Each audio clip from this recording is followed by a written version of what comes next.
Okay, then start.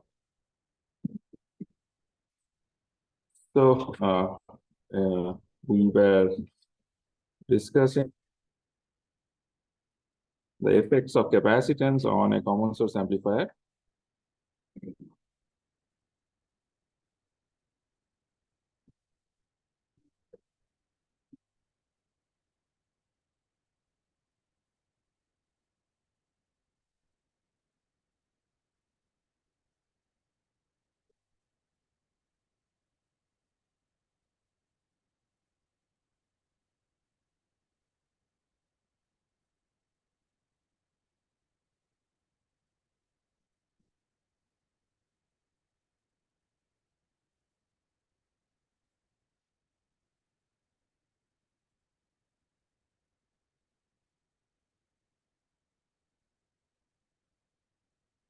And we neglected the CGD capacitance, but we included the CGS and the CDB capacitance, and we saw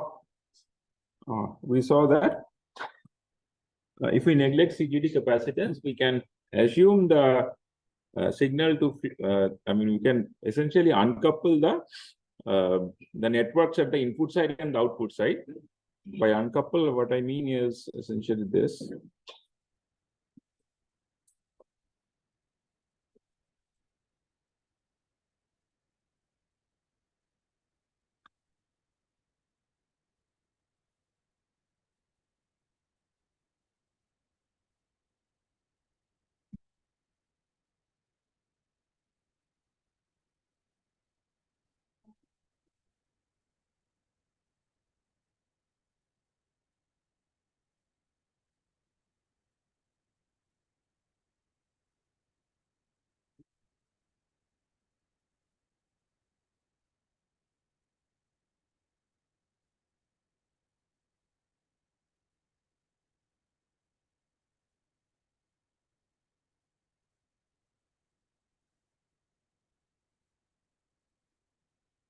So we saw that if we neglect CGD, what we can effectively see is the network on the right-hand side, right? So this current is GM VGS. This is VGS. The network on the right-hand side and the network on the left-hand side of kind of this imaginary divide can be treated independently of each other, right? So because the signal is essentially flowing unidirectionally, signal is flowing from the left to right and not back, right? So what we could do is we could relate the time constants associated with the network on the left independently with respect to the time constants that are associated with the network on the right? So when we can do that, we can essentially say that we are dealing with uncoupled systems, right? So whatever we do on the right-hand side, whatever we do on this side is not affecting the time constant on the left-hand side and vice versa. Right? So let's a quick recap of this. So what was the, can you tell me now what will be the transfer function from V0 over Vi in terms of, let's say I call the poles associated with the network on the left to be P1, P2, and the poles associated with the network on the right to be P3, P4. So then what will be the what will the format be?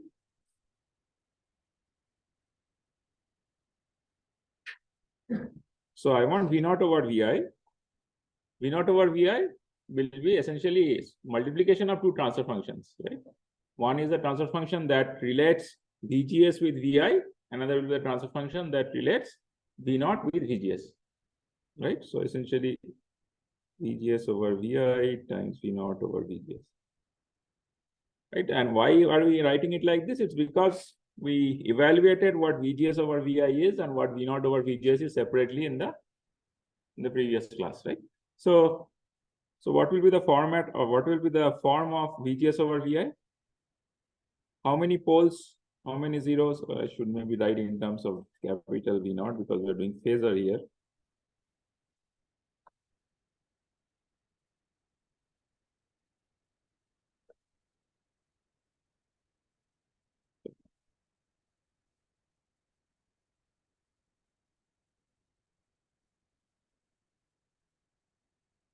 So what are the poles and the zeros associated with VGS over VI?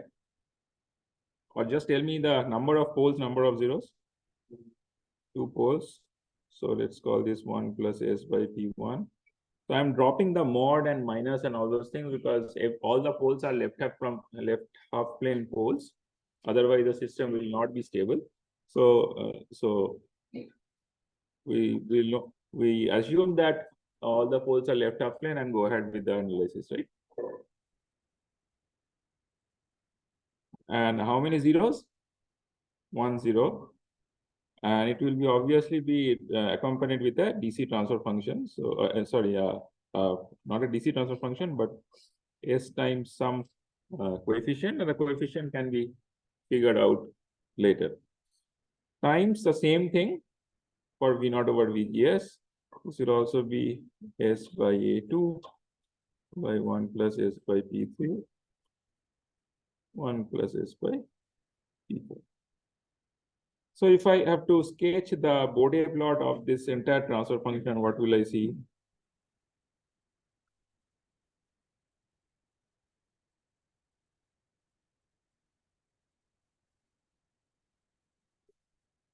So I should see, so let me call these, let me define the high frequency and the low frequency poles. We saw that under the condition that we wanted signal to flow through the coupling capacitors C1 and C2 and not get attenuated too much by CGS and CDV, we saw that one of the poles in each of these transfer functions are high frequency poles, one is a low frequency pole, right? So let's say that this was the low frequency pole, P1 and P3 are low frequency poles, and P2 and P4 are high frequency poles. So let's say this is P1, it's a P2, and let's say this is P3, this is P4. So essentially what will happen, we'll get initially we'll get a slope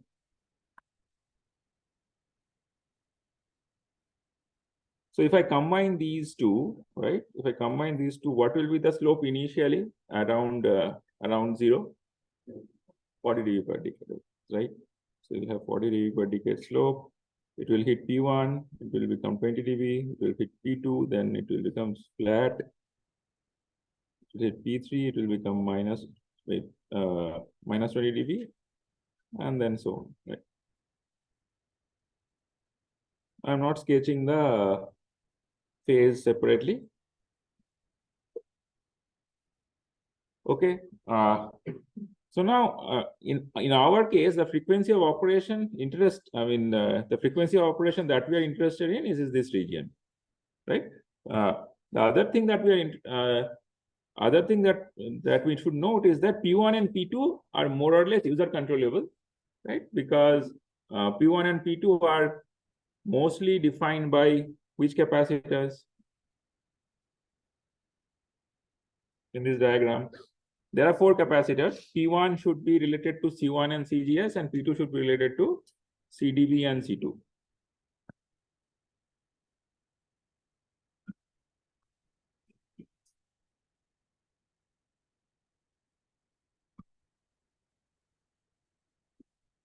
So let's consider the poles related with the input side, right? So if we are concerned with the poles related to the input side, what is the P1 related to? Mostly dependent on C1, right? Ultimately, we want C1 to be ideally infinite. If C1 is infinite, then the pole associated should be at 0, close to 0, right? Because if C1 is infinite, then almost the DC frequency can also flow through. C1 will not be able to, exactly DC it will not be able to pass, but slightly above DC it will be able to pass, right? So, and that since C1 is in our control, we cannot make it infinity, but we can make it sufficiently large enough to make it irrelevant. Essentially, when I say irrelevant, I mean that if we are interested in frequencies of above P2, right? So let's say I say that P2 is 10 megahertz and P1 is 1 megahertz. I'm just pulling some numbers out of the hat. And let's say I say P2 is 10 megahertz, P1 is 1 megahertz, and I'm interested from, let's say, 15 megahertz onwards. Then will P1 and P2 cause any problems? In using Bode approximation at least. Let's say what I'm saying is if my input is, let's say Vi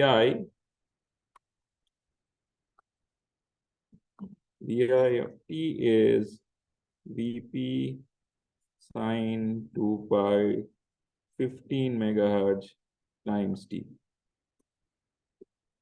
So will P1 and P2 have any impact on the output if the input is this?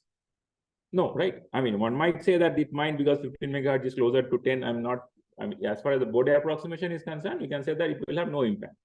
Okay. However, if let's say my input is at 5 megahertz, will it have an impact? It will have an impact. So now let's say I am a designer and I need to pass an input of 5 megahertz. What should I do? Decrease the pole, and that is in my control because we were putting the C1 and C2 capacitors explicitly, right?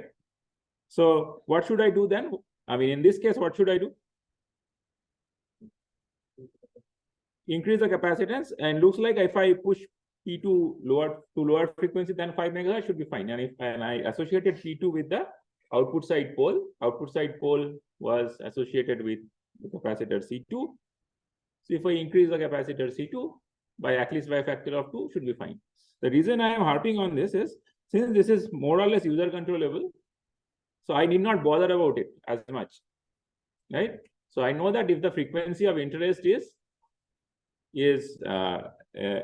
does not fall away from P1 or P2, I can always increase the value of the capacitance to send it through, right? So essentially what I can say is that I will neglect this P1 and P2 altogether, and I'll assume that this guy is all the way from close to DC, right? So if I assume that, not only this plot becomes simpler, my transfer functions also become simpler, right? So what will the new transfer function be?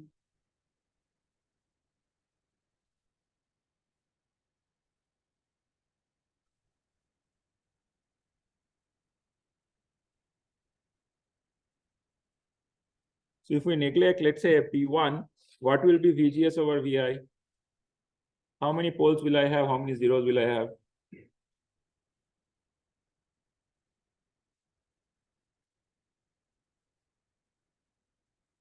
One pole. And will I have any zero? 1 0. Okay. So let's say one pole. 1 plus. No, I think I need.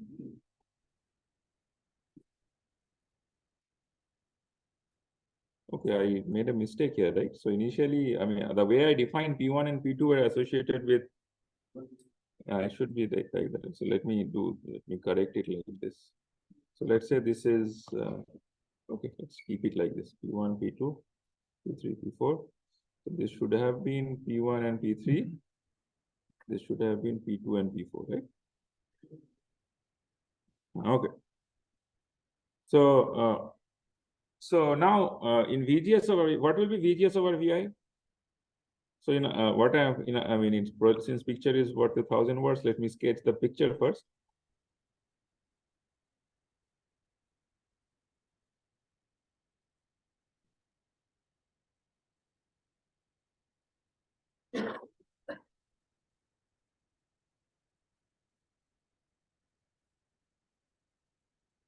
So if C1 goes to infinity, C1 is very large, it's so large that I did not bother about it. Then what is the approximation of this picture? How should I modify this? Yeah, so if I short C1, if I short C1, how many poles and how many zeros do I have? One pole and no zero, right? So it becomes S by P2. Question? Okay. And I'll have a DC gain now, and the DC gain will be R12 by RS plus R1. Right? And what will be the other guy?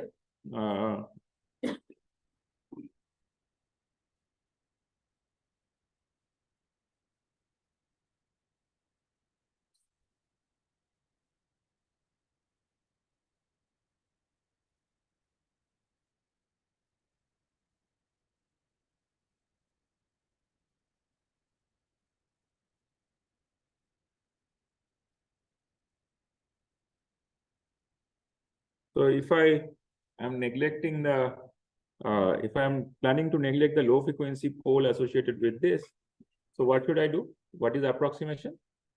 In terms of pictorial approximation, C2 should be shorter because C2 goes to infinity. So again, this basically it boils down to a single pole system. So 1 plus S by E4. And in the numerator, what should I have?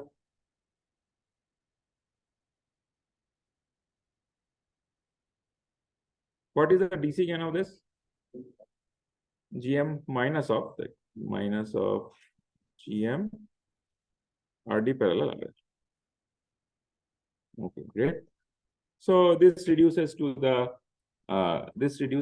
essentially a two-pole system, and each of these individual poles are associated with P2 is essentially. So let me sketch it again. This has become messy.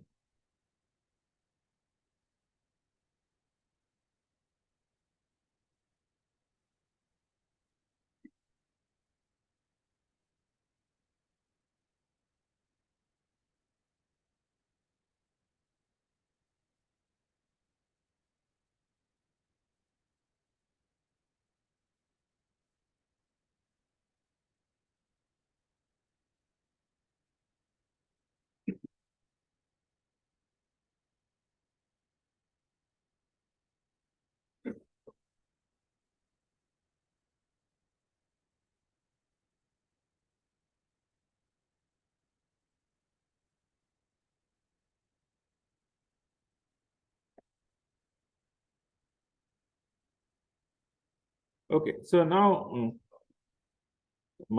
from this I know that what will be P2? What will P2 be? What is P2 now?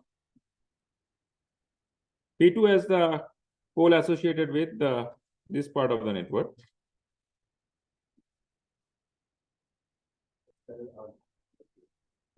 Yeah, so it will be 1 over RS parallel R12 times CGS. And what will be P4?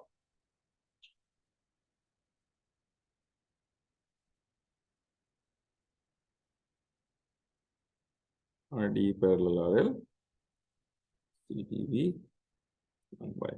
And obviously it will be minus of this, minus of that. I mean, but since they are left half plane poles, we are essentially not writing it out explicitly. Okay, so so now since this P1, in this case there's no P1, there's only P2 and P4. So since this guy is associated with the component values related to the input side, we often call this the input side pole, or the pole associated with the input side, or input node pole, or simply input pole. And this guy is associated with the component values of the output node. So this is called often called output node. Okay, and we can explicitly call these input poles and output poles simply because we could evaluate the system as cascades of two systems which are uncoupled to each other. Okay, it is if we had some relationship between what is happening on the output side is also coming back and affecting the input side, then this definition probably is not good enough, right? So in that case, we probably have to do some more analysis, some more approximations, and then go about it.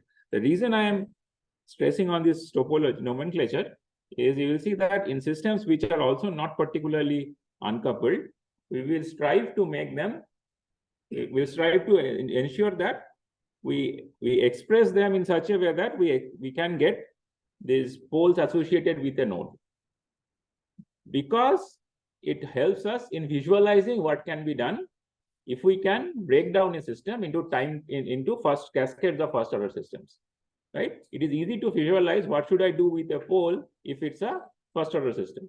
If I want to move the pole to the left, or if I want to move the pole to the right, then I know what I need to do with the component values, right? If it's a first order system, it's not so intuitive if it's a second order or third order or higher order system, because it's not. And we want to ultimately develop an intuition in terms of what should I do if a pole is not sufficiently of high frequency or sufficiently of low frequency. Hence, we would always like to at least visualize a system in terms of cascades of first order systems. Again, a caveat, it's not always possible. In cases where it will not be possible, we will see what approximations we will make. Sometimes those approximations will be valid, sometimes they will not be valid, but nevertheless, we will try. Okay. For example, in this case, let's say I see that the pole P2, let's say, is not at sufficiently high frequency. Let's assume that. I mean, why the reasons on this is the reasons for this will not be obvious right now. Let me call this P2. Let me call this P3, P4.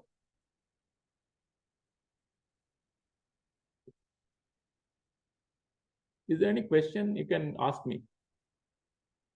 Any questions? It's okay. I mean, I always encourage questions, not a problem. So let's say this is P2. I mean, for some reason, which I haven't really spelled out, P2 is not at a particularly high frequency, right? I want to move P2 to the low frequency.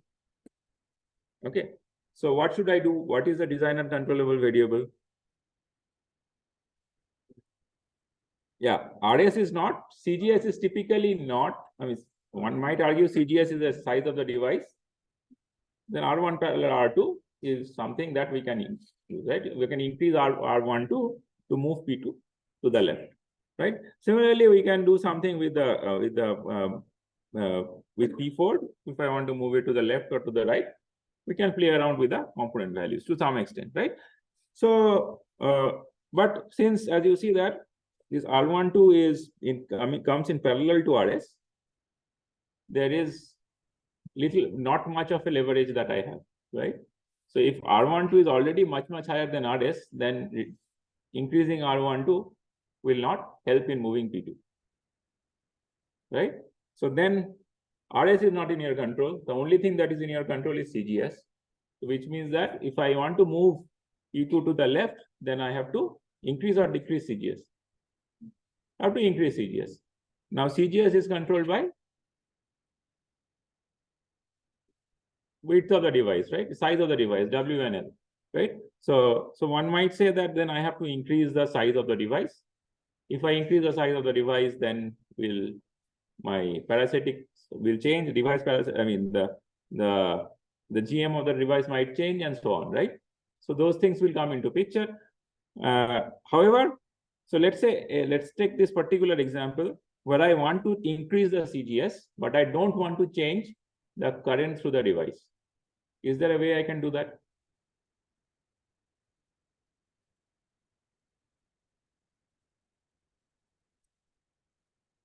Is the question clear? For some reason, I want to decrease P2 from its current location to a factor of 2 to the left, which means I want to double CGS. Right? Yeah. One obvious thing is to say is that I can add an extra capacitor. I can simply add as explicit capacitor here, which is equal to the value of CGS, and job done, right? That definitely is a very good solution, and I mean, most obvious solution. Now, let's say for some reason I do not want to put that extra capacitor. I want to get the capacitance from the device. Is there a way to do that? I want to increase double CGS, but I don't want to change the GM of the device because GM controls gain and so on, right? Increase W and L both. Great, right? So I have to increase W and L both so that W times L is 2, right? And while keeping W and L same, W divided by L same, right? Because the currents and the GMs are proportional to W by L, right? If I increase both W and L by the same proportion, then current doesn't change, GM doesn't change, all good. However, if I increase W by L by the same proportion, the CGS also increases, right? So again, I mean, these are the design choices which we'll have to make in simulation assignments, in projects, and in upcoming assignments also. Okay. So before I move on and include CGD, one more important thing that I should mention. So let's say I have a common source amplifier, the same one. And I am making it simpler and I'm not interested in showing the biasing and all, right? So let's say I have this guy. Let's say this RD, the RL is connected like this. So I know I have a CGS here, I have a CDB here.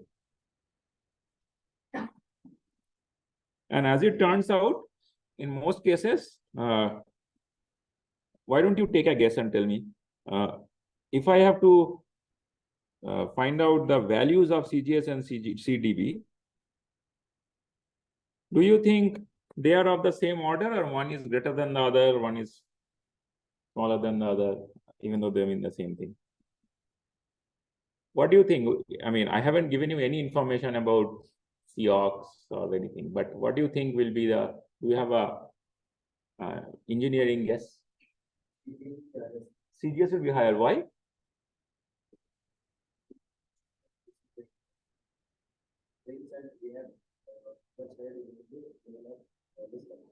Okay, okay. So maybe can you talk about it in a slight amount of detail? So this is gate, this is drain, this is body. So what is the CGS capacitance? CGS capacitance in when there is inversion, when there is channel charge, obviously. So this will be essentially what is this proportional to? Typically proportional to this oxide thickness, right?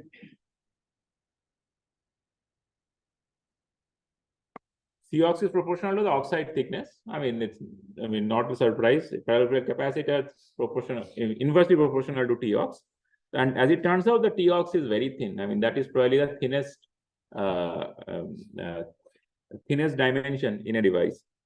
The whole purpose of making TOX very thin is to ensure that I have good channel control, right? Because if we have thinner TOX, which means we have higher COX, which means we'll have good control of the channel charge. If I wiggle the gate voltage, I should be able to control what is happening in the channel in a more efficient way.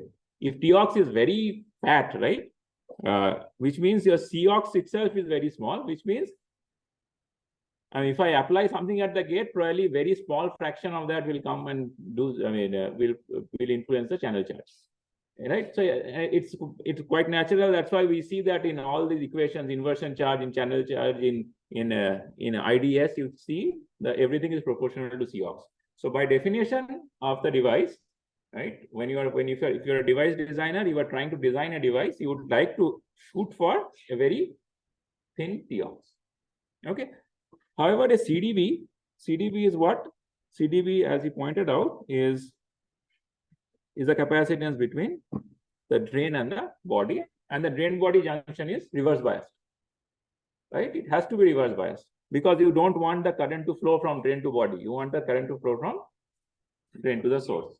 So since this is reverse biased, the capacitance associated with it is like depletion capacitance, which generally tends to be much lower. Again, I mean, is it possible to make a depletion capacitance higher than COX if you want to? Yes. But do you want to? No. right? So as it turns out, that's why CGS is generally much greater than CDB. Okay, when I say much greater, again, it's technology dependent. It might be 5 times, it might be 10 times, it might be 20 times. Again, it's technology dependent, but it's undoubtedly, it's made in such a way that CGS has to be greater than CDB. Okay, so the reason I'm saying that is because, let's say this common source amplifier is driving another common source amplifier.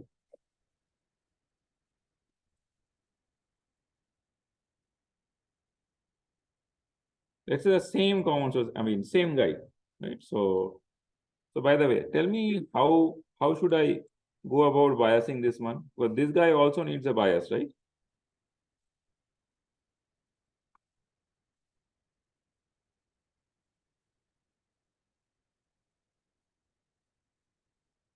So I want the first stage to drive the second stage. Second stage needs to be biased.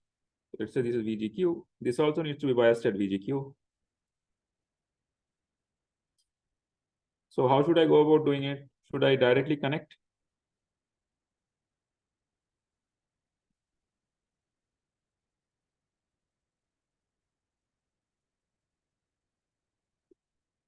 Yeah, right. So, okay, we can connect through a capacitor, but let's say I directly connect, then what's the problem? Loading, right? So in this case, clearly the output of the first stage is always held at VGQ.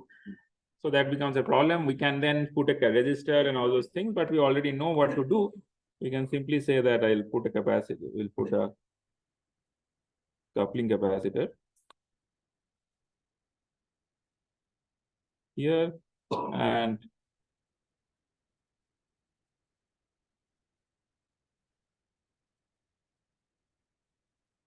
okay, so this can be done.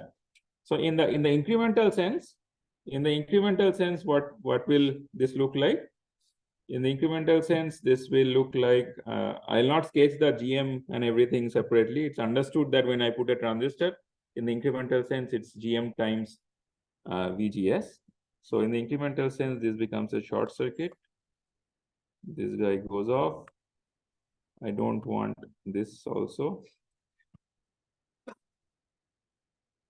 These VDDs are shorted.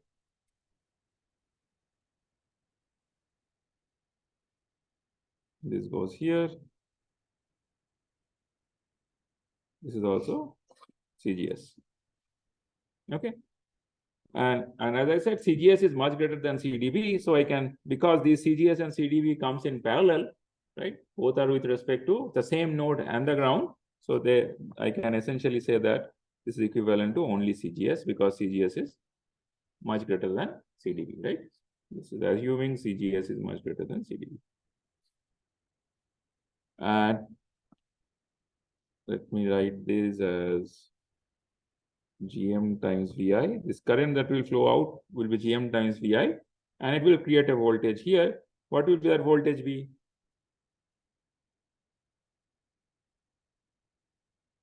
Let me call this V01, this node as V02. So what will be, I don't want to, okay, so this can be there. So tell me what is going to happen to what will the transfer function plot look like? How many zeros, how many poles? Let's do the input side first. What will be the pole 0 associated with the input side?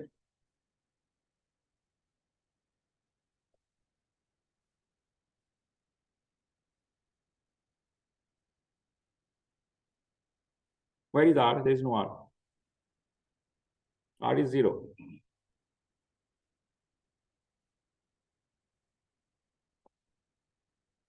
Will there be any pole or 0 from at the input side, at the gate side of the first transistor?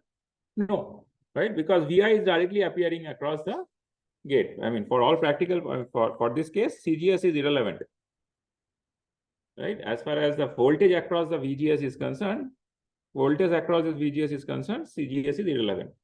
Okay. So that's good. One less thing to think about. What about V01? Will there be a pole associated with V01?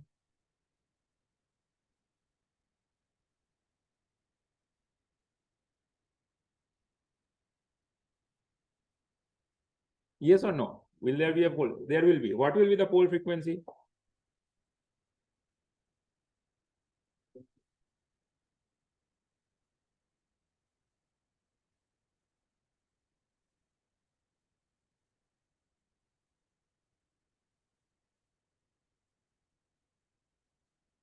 Yes.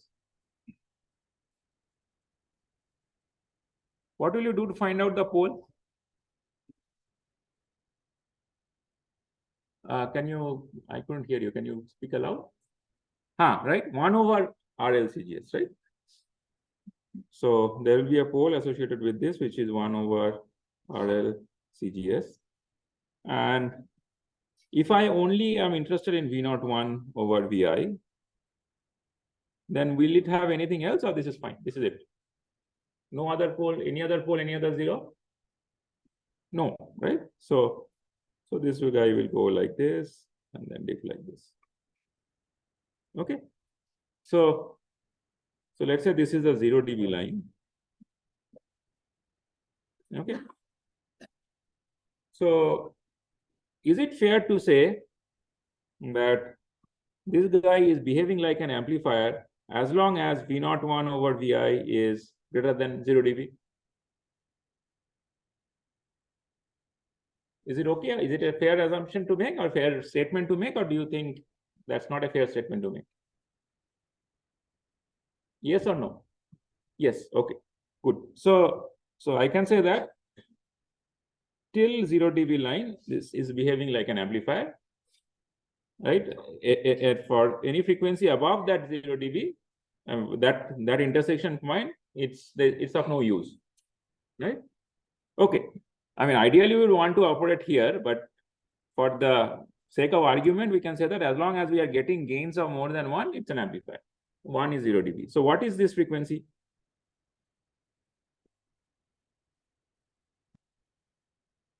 So if that is a frequency of interest, then we should know, right? What is the frequency till which we can use our amplifier? So what is that frequency? In terms of component values?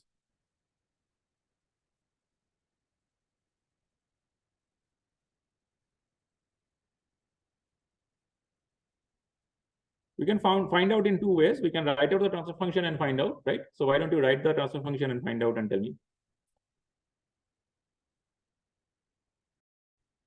So what is the transfer function?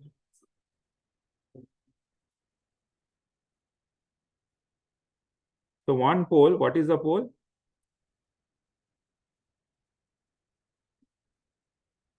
Yeah, RL, I mean, pole, if I write it in terms of, I call this P2, let me call this P1 because I don't have anything else here. So P1 is 1 by RLCGS. So this essentially becomes S times RL times CGS. What is the numerator? Numerator is essentially a DC gain. If I put S to 0, whatever I get is a numerator. What is the DC gain? Minus GMRL. Right? So this becomes the transfer function. And when I say you have to find out this frequency, what am I essentially saying? I'm saying that V01 J omega by Vi J omega mod of this has to be set to 1.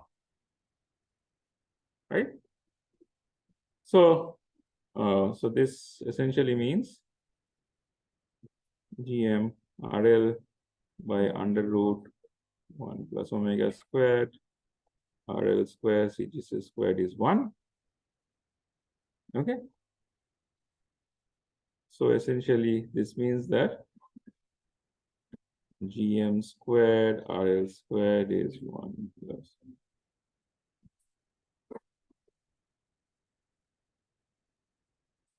Or in other words, omega is under root .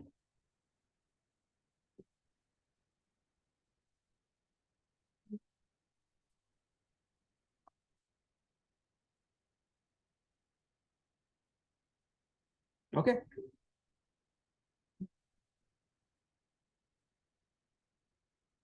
Yes.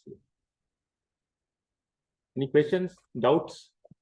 You got a different answer? So what can you comment on the numerator? Is GM model much greater than 1, approximately equal to 1? Much greater than 1. So what is the approximation? I can assume GM model to be much greater than 1. So this becomes approximately GM by CGS. And this is often called omega U, where U refers to the unity gain frequency of the circuit, right? But in this case, there is another implication of this omega U, and the implication is as follows. So if let's assume this is one transistor, these two transistors are identical, right? So then GM of both these transistors are identical. So this is GM, this is also GM, right? And I mean, I kind of implicitly assume that, and because I assume that, I mark the capacitances also same, right? When I mark these capacitances, I mark these capacitances to be also same. So the assumption was these two transistors were identical, biased identically, and so on. So all the incremental parameters are identical, including the capacitances, which essentially means that the CGS of the second transistor is similar to the CGS of is identical to the CGS of the first transistor. So one parameter of interest is to say that is to figure out if this if a very well designed common source amplifier or very well designed amplifier drives another very well designed amplifier, what is the maximum frequency till which I can get amplification, right? So let's assume this has been designed very well, right? So, and mind you, I have neglected many other capacitances, right? So this is the best case scenario that you can have. I have neglected CDB, I have neglected the input capacity, input resistance of RAS and all those things, right? So if this is the case, what is the maximum frequency till which we can operate? The maximum frequency is GM by CGS. Okay. Now we can also say that this GM, even though in this topology, the GM refers to the GM of the first stage and CGS refers to the CGS of the second stage, right? But since these are identical amplifiers, I can say that I can look at one amplifier and then have then make a hypothesis that this is the maximum frequency till which I can use that amplifier, even if where GM is the transconductance of the common source amplifier and CGS is the input capacitance of that common source amplifier itself, right? What I'm essentially saying is this. So let's say I tell you that this is your device and this is your amplifier.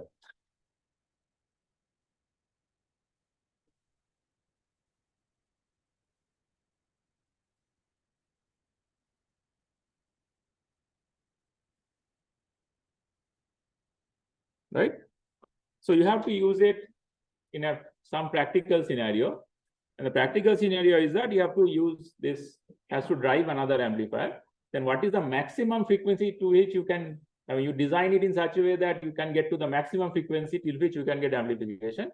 What will that frequency be? GM over CGS, right? So essentially, that's why this GM over CGS is often called the transit frequency of the amplifier.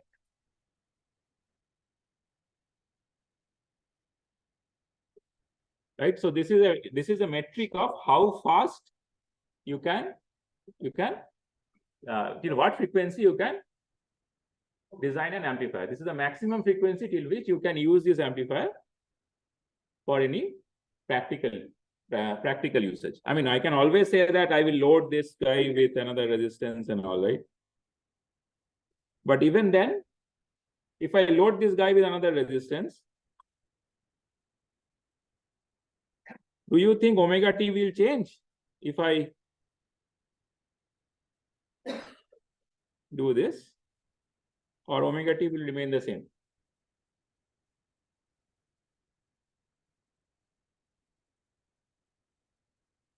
Ignore biasing effects. Let's assume biasings are fine.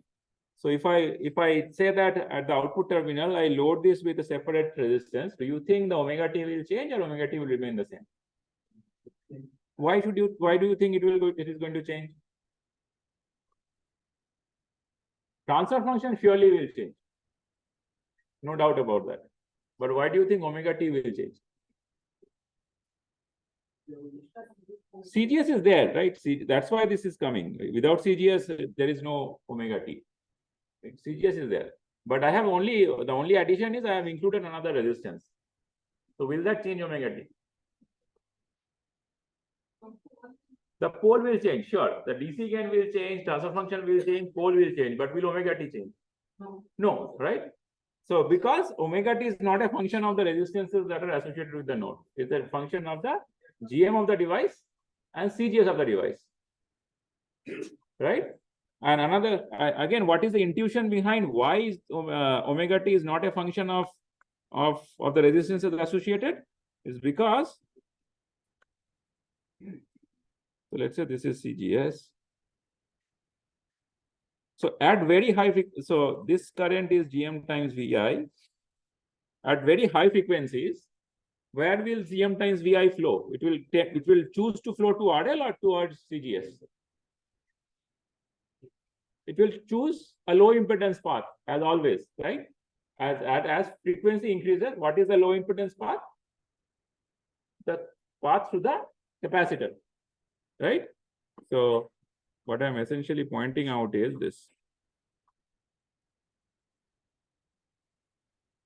So here, this is RL CGS. This side of the frequency is what? Here, omega is less than 1 over RL times CGS, right? Which essentially means that RL is less than 1 over omega CGS, right? So left-hand side of the pole, the resistor is a low impedance node, rather low impedance path, right? Make sense? Right-hand side, capacitor is the low impedance path.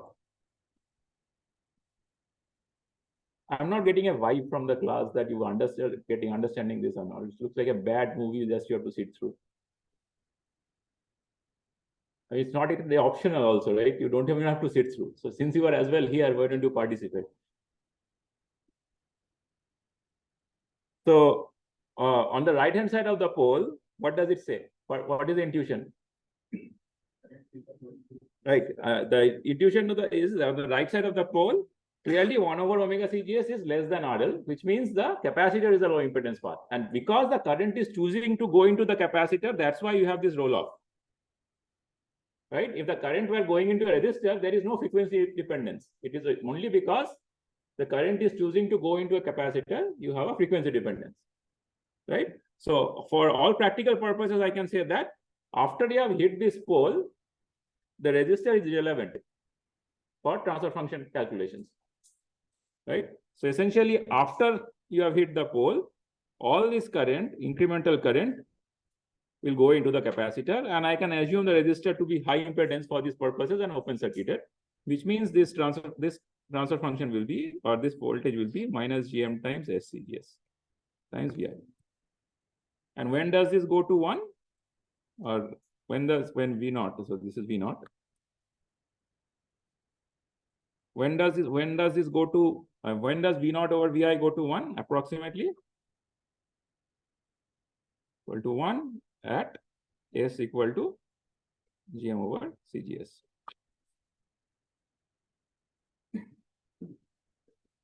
Okay. So the reason I'm harping on this is because what I'm trying to get at here is that you can do whatever you like with your common source amplifier, but omega t is not going to change. And that is why omega t is a metric for the device. That is often called the metric, that is often called the transit frequency particular to the device. That is a frequency till which you can actually use the amplifier to get some gain. Okay. Okay. So, but now let's say let's take some numbers. Let's say GM, say mu n Cox is 0.2 milliamp per volt squared. And let's say your CGS for a W let's also fix a W and L. Let's say W is equal to 1 microamp, 1 micrometer. L equal to 0.2 micrometer. For this, CGS is equal to, let's say, 50 femtofarad. I'm just, ballpark numbers for some technology need not be very accurate also. I'm just pulling it out of the hat. Let's say threshold voltage is equal to 0.5 volt, right? And for this particular W and L, the GM, what will the GM be? You want one more information, right? You want VGS, right? So let's say that the technology limits you to a particular technology. You cannot really drive your transistor to with any voltage because it breaks down and all those things happen. So let's say the maximum VDD for this technology is 2 volt, right? So what is the maximum VGS that you can have? 2 volt, right? So if that is the maximum VGS that you can have, what is the maximum GM that you can have for this W and L? Calculate and tell me. What is the expression? Mu Cox W over L. So what is this? What will this be? Calculate.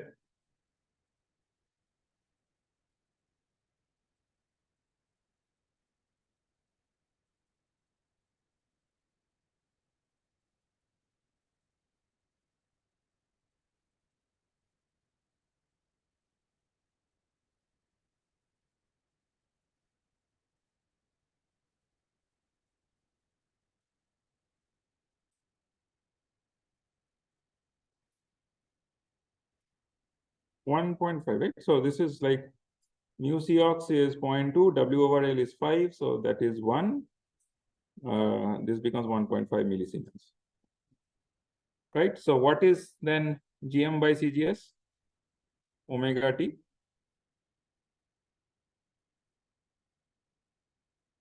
(1.5 milli by 50 femto). So this becomes 10 power 12. If I go into pico, this becomes giga. So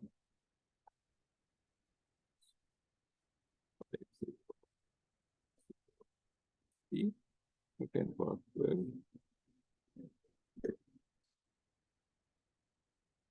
30 gigaradian per second.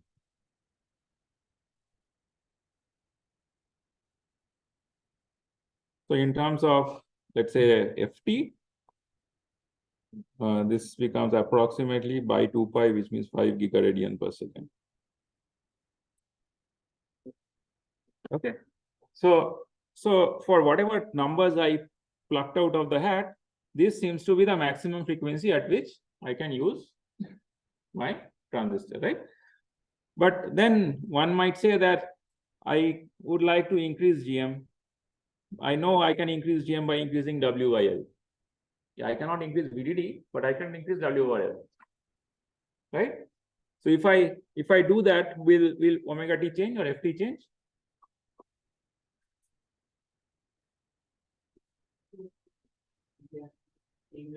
Right. So if in order to increase GM, what should I do? There's only 2 ways of increasing GM: either increasing overdrive or VGS, or increasing W over L, right? So increasing VGS is not possible because I've already maxed out. I have already applied VDD, right? So other thing is increasing W over L. Now there are 2 ways of increasing W over L. One is increase W, another is decrease L. In this case, if I am able to decrease L, then will it help?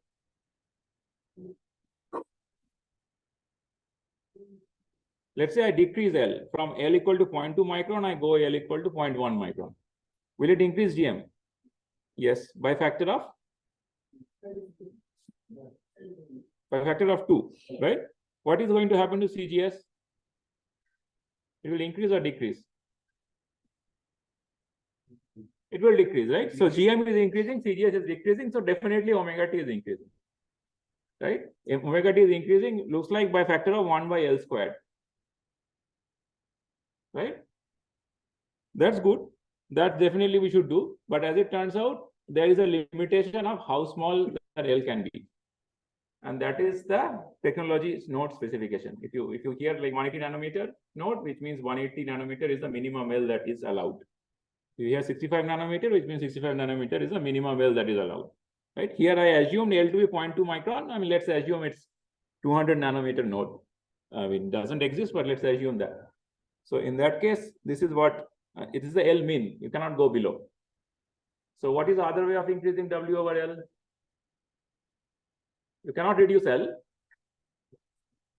You have to increase W. So if you increase W, then obviously GM increases. That's good. What happens to CGS? CGS also increases by the same proportion or a different proportion? Same proportion, which means GM over CGS cannot change. So which means you don't have any other handle. You cannot decrease L. You cannot increase W. You cannot increase VDD. So this is the maximum you are stuck with. And so that is why this is often called the transit frequency of the device, or omega t. And this is often also used, this number is often used to validate how fast a technology is. Right? So you need one quick and dirty way of estimating whether a particular technology is useful for your amplifier. Then you basically go and ask what is the FT of your device. Right? If somebody says that I want a amplifier of 10 gigahertz, but your FT is like 5, sorry, this is not beta radian, right? This is gigahertz. And you want like 10 gigahertz, at 10 gigahertz, you want some amplification, that's not going to happen. That's all this is going to, this is saying. Okay. I mean, at least with this classical architecture, right? So you might have to do something else. Okay. Any other questions? No? Okay. So again, in practice, you are going to get this number to be much smaller than omega t or ft, whatever your the technology will quote. Simply because in this case also we have neglected many other things, right? We have neglected CDB, we have neglected CGD. So once you put everything together, you will get a different number. But having said that, that number, if we neglect that number for all technologies, it really doesn't matter. But this is a quick and dirty way of figuring out how fast the technology is. Okay. So, so having said that, let's now get back to business and try to see what's going to happen if we include CGD. Right? Till now we're having a party kind of, because we were neglecting the effect of CGD and systems were uncoupled.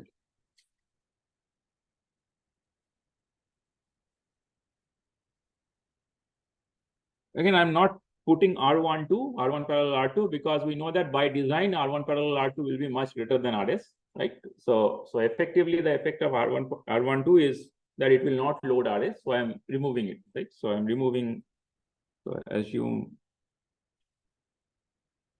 R1 parallel R2 is much greater than RS. So that's not required.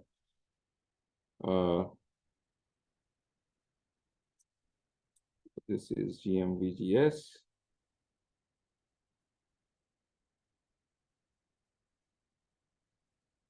This is RL. Again, it's assumed that RD is absorbed inside RL. We have CDB. And now we have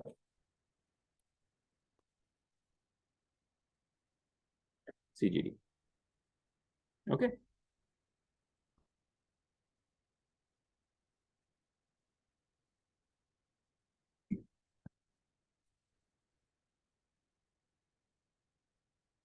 So the pole associated with, in the absence of CGD, when CGD is equal to 0,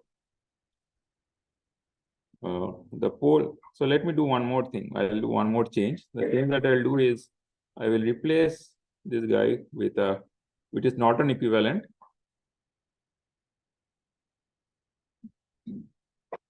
So this is GS or 1 over RS, and this is GL or 1 over GL, 1 over RL, and this is GS times VI.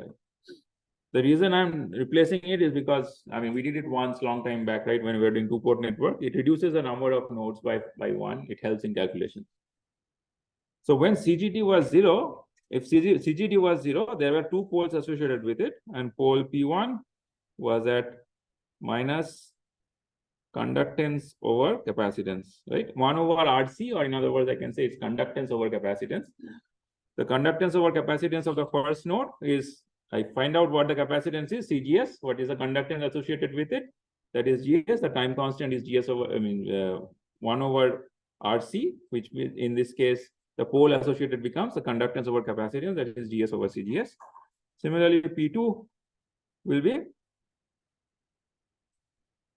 conductance associated with the second node, right, with the CDB, which is minus GL, which is GL. So the pole P2 is minus GL over CDB. So when CGD is non-zero, not zero. So we don't have enough time to get into the analysis part today. So I just wanted to have your intuition in terms of what do you think will be the effect on P1, for example. Firstly, can we uncouple these two parts? Can we uncouple these two systems and then try to analyze, or they are yes or no? We can? How? Okay, so you already know Miller effect, so that eases my life. So what is Miller effect?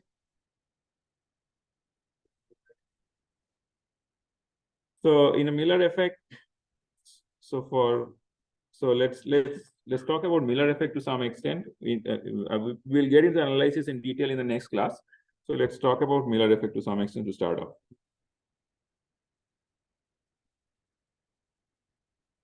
So let's say I have an amplifier of value minus A, right? Gain A. So when I write this amplifier as gain of minus A, what type of amplifier am I talking about? Is this what type of control source is this?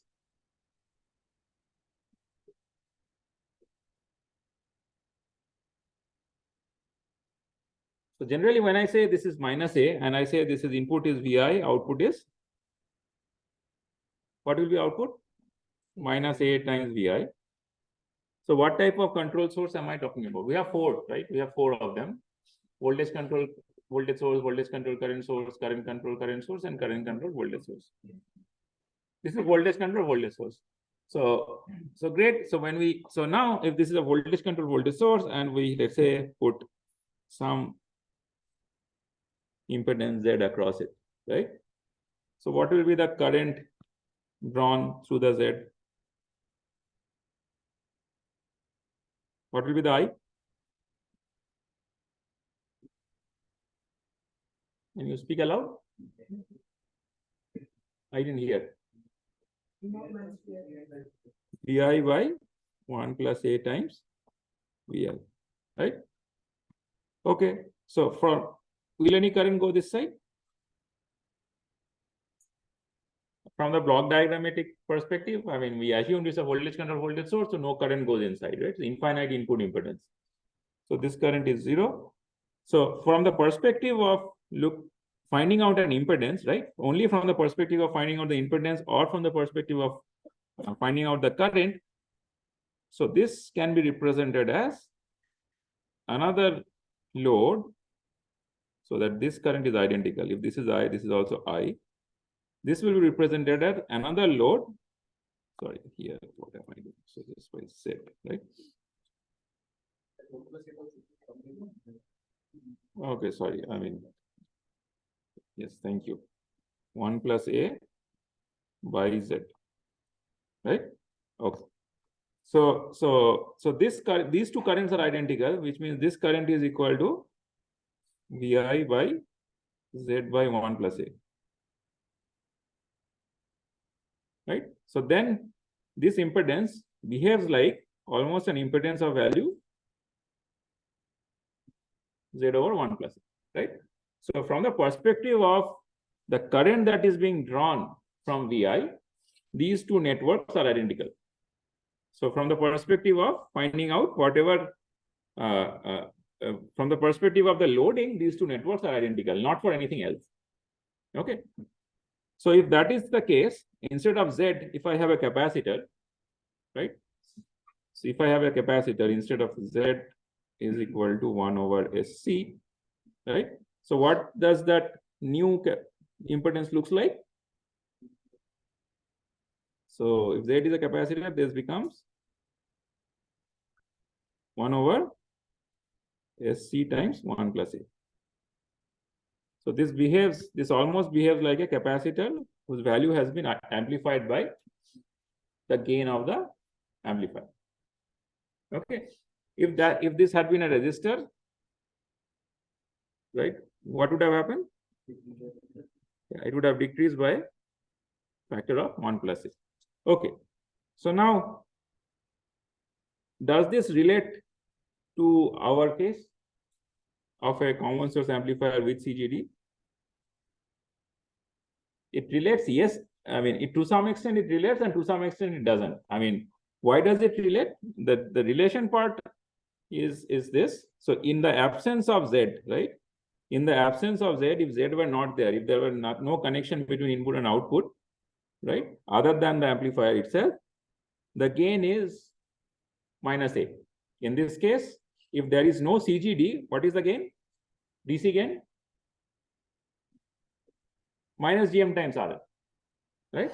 So effectively, I can assume our case to be where A is GM times RL, right?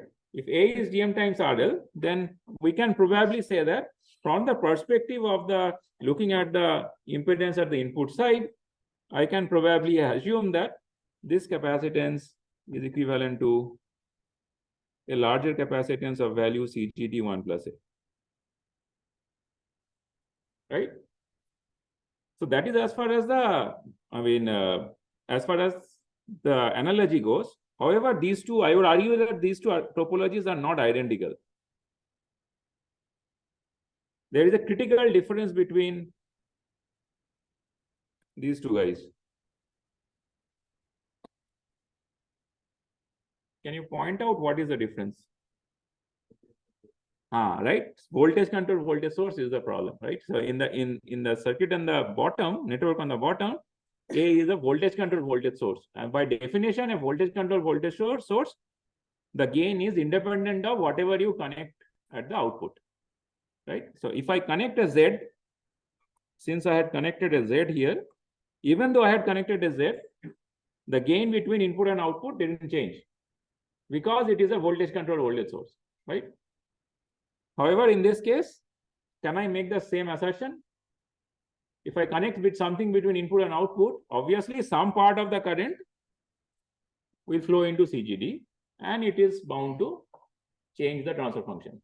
So the application of loading is changing the transfer function, which means it's not a voltage control voltage source, right? So then these two are not identical. We'll see in the next class under what constraints they are identical and what constraints they are not. Okay.